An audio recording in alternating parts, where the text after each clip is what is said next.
বারোদির লোকনাথ ব্রহ্মচারীর কথা। ভক্তের ভক্তিতে প্রসন্ন হন বাবা লোকনাথ। কলকাতার এক বিশিষ্ট ধনী সীতানাথ দত্ত মহাশয় দীর্ঘদিন যাবৎ বাতরোগে কষ্ট ভোগ করছিলেন। তখনকার বহু বিশিষ্ট চিকিৎসা বিশারদকে দিয়ে চিকিৎসা করিয়েও কোনো ফল হয় না, বরং উত্তরোত্তর রোগ বৃদ্ধি পেতে থাকে। অবস্থা এমন চরমে ওঠে যে প্রায় তিনি পঙ্গু হয়ে পড়েন। এই সময় তিনি লোকমুখে শোনেন বারোদির লোকনাথ ব্রহ্মচারীর কথা, তার অত্যাশ্চর্য যোগ বিভূতির কথা। মনে জাগলো তার প্রতি গভীর বিশ্বাস। ভাবলেন তার কাছে একবার পৌঁছাতে পারলে এতদিনের দুর্ভোগে শেষ হবে। অটুট বিশ্বাস এবং ভক্তি নিয়ে পরিবারের কয়েকজনকে সঙ্গে করে নৌকায় চেপে একদিন সীতানাথবাবু বারোদির আশ্রমে এসে হাজির হলেন। আশ্রমে এসেই তার মনের মধ্যে এক অপূর্ব ভাবের সঞ্চয় হয়। তিনি মনে মনে স্থির করেন, এত কষ্ট স্বীকার করেই যখন বাবার কাছে এসেছেন, তখন নৌকায় শুয়ে দাসদাসীদের সেবা ভোগ করাচ্ছে, আবার আশ্রমের আঙিনায় রোদ জলে পড়ে থেকে তার করুণা ভিক্ষা করাই উপযুক্ত কাজ হবে।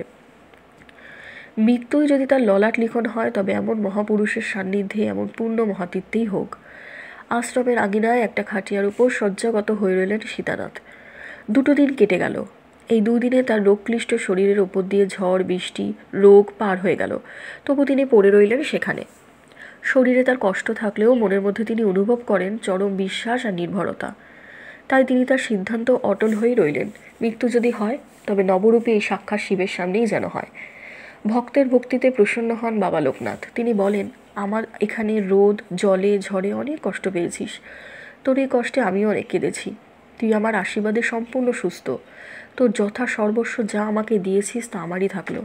তোকে কেবল আমি ভোগ করার অধিকার দিলাম।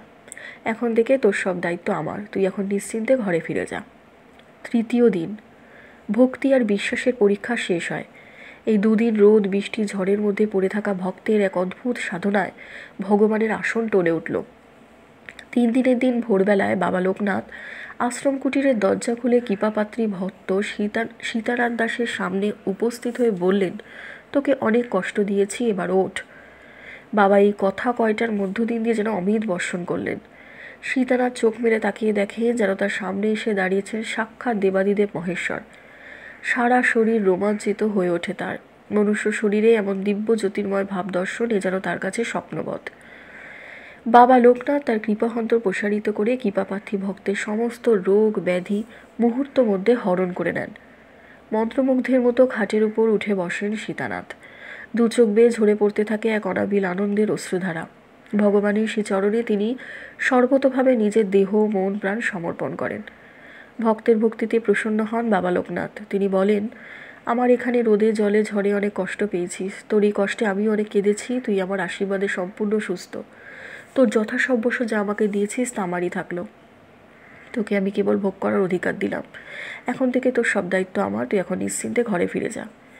এই ঘটনার মাধ্যমে ভগবানের এই সত্যটি প্রকটিত হয় যে কেবল ভক্তই ভগবানের কৃপালাভের জন্য অশ্রু বিসর্জন করে না, ভগবানও ভক্তের দুঃখ কষ্টের জন্য সমানভাবে ব্যথিত হন।